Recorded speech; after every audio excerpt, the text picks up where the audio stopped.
At so ayan, hi guys! Welcome back sa channel natin at ito ay chapter 1116 na nga tayo. Pero bago tayo magsimula, ay kung bago ka pa lang sa channel natin, ay huwag mo kalimutan mag-subscribe at pakipindot na rin yung notification bell para ma-update ka every time na meron tayong bagong upload. So yun lang naman po at ulit, ay huwag na nga natin patagalin pa. Simulan na natin yan.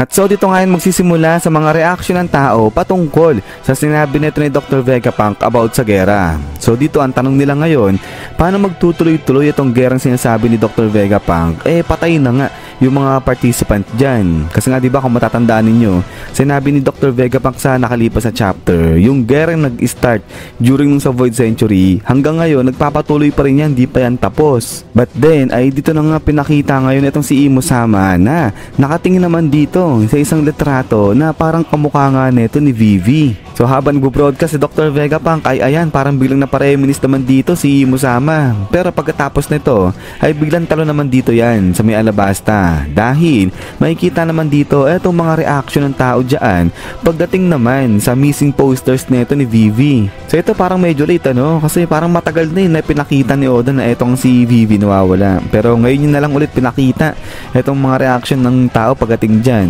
But anyways, ay kung kanina yung tinitignan ni Imo-sama yung portrait na kamukha lang ni Vivi, ngayon naman etong sa Alabasta si Vivi na mismo yung pinag-uusapan.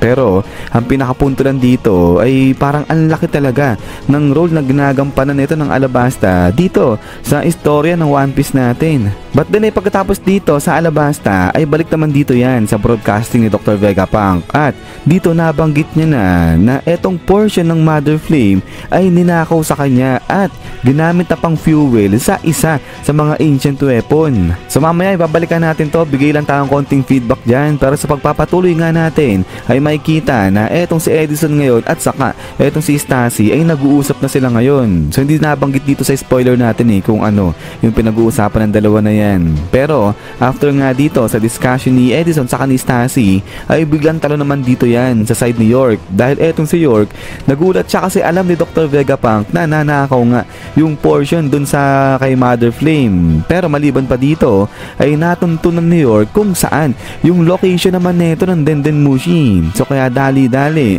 ay kinontak na ngayon na etong mga 5 elders natin ngayon. So matindi etong si York, kalabang-kalaban talaga Pero pagkatapos niyan ay tuloy nga sa pag-broadcast etong si Dr. Vegapunk. At ang sabi niya ngayon dito na napakarami talagang mystery pagdating dyan sa Void Century. Pero may isang grupo na na-uncover etong lahat ng mystery na nga na to. Ibig sabihin alam nila lahat ng mystery patungkol dyan sa Void Century. At eto, si Goldie Roger kasama niya etong kanyang buong pirate crew nga. Pero ang dagdag nga dito ni Dr. Vegapunk, bagamat alam nito nila Goldie Roger yung mystery patungkol sa Void Century, ay wala silang ginawa, hindi sila nag-act, sabi niyang ganyan. So eto ang malupit talaga itong grupo nila Goldie Roger. Pero ang tanong ko lang dito ay kailan kaya nakakita o nalaman nila Goldie Roger yung mga mystery patungkol dun sa Void Century? Habang hinahanap ba nila etong si One Piece Treasure o nung makita nila etong si One Piece Treasure? So kumbaga sa One Piece Treasure na yan, nandiyan din yung mga details,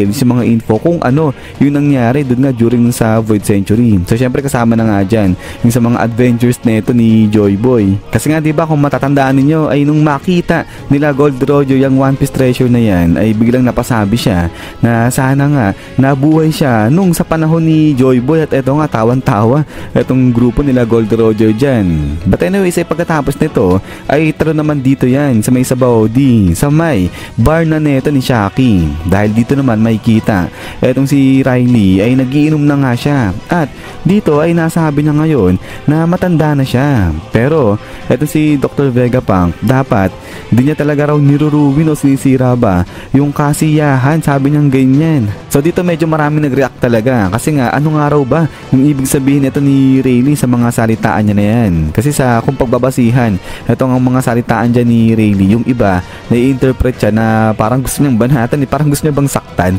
si Dr. Vegapunk na yung papatigilin niya ayan sa pag-broadcast ito si Dr. Vegapunk. Pero ako sa tingin ko ay hindi naman ganun, grabe naman yung sa gustong saktan o gustong pagbantaan ni Rayleigh si Dr. Vegapunk. So parang wala naman yan sa karakter nito ni Rayleigh. Pero yun lang, sa tingin ko lang dito ay siguro may part dyan kay Rayleigh na sana hanggat maaari huwag nang ituloy ni Dr. Vegapunk yung pagre-reveal sa mga secrets na yan during sa Void Century at hayaan na lang itong mga batang pirata na sila mismo yung makapag-uncover kung ano man yung mga secrets na yon. But anyways ay eto yung tanong ngayon ng One Piece community natin. Ano yung meron ngayon dito kay Rayleigh? But dun pagkatapos nito is yan guys, so hanggang dito lang tang spoiler natin, pero balikan muna natin etong si Dr. Vegapunk, yung sinabi niya kanina na yung portion ni Mother Flame ay ninakaw nga sa kanya at ginamit niyang pang fuel sa isa sa mga ancient weapon. So dito medyo nakaka-intriga lang kasi nga ngayon alam natin currently kung ano yung pagkakakilanlan ng dalawang ancient weapon. So yung Poseidon yun nga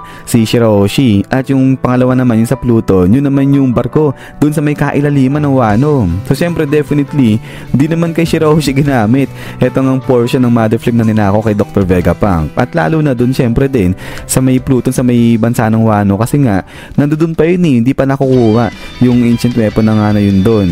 So kaya ngayon possible niyan na hindi kaya eto yung ginamit ni Imusama na pambura dun sa may Lulusha Kingdom. Pero dito medyo may hint na binigay si Oda sa atin pagdating nga dyan sa ancient weapon na Uranus. So itong si ancient weapon na Uranus ibig sabihin hindi yan tao o hindi yan living things ganyan. Kasi kailangan pa na lagyan ng fuel itong si Uranus. So ibig sabihin ano yan, machine o kaya weapon talaga. So non-living things ganyan. Pero sa tingin ko lang naman yan, baka lang naman. Pero yung sa pagdating dito kay York, sa tingin ko parang siya yung nagnakaw ng portion ni Mother Flame. Tapos baka binigay niya yan dito sa mga 5 elders natin. At yun yung ginamit nga nilang pang fuel dun kay Uranus, kung si Uranus man yun na gamit nga nila na ancient weapon.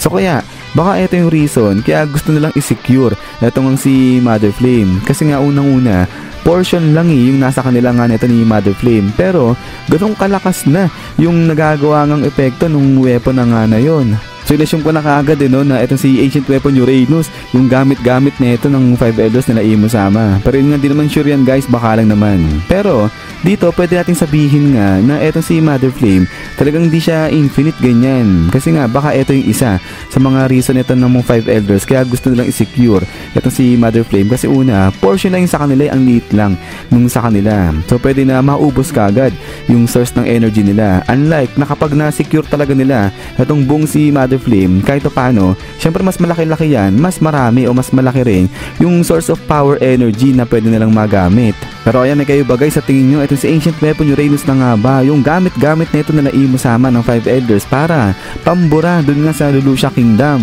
But then ay after nga nito is yan guys, so hanggang dito lang muna itong spoiler natin. At so ayan medyo napapakapyawan na nga tayo ni Oda pagdating dun sa isang ancient weapon. At saka isa pa, ano nga yung meron dyan kay Rayleigh kasi medyo marami na intriga sa kanya sa mga salitaan niya. So yun na naman guys, at ulit hintay-hintay lang para naman sa full chapter nito ni 1116. At huwag niyo pala kalimutan mag-iwan ng like. So yun lang naman, so lagi mag-ingat, God bless niyo lahat at kita-kits tayo ulit.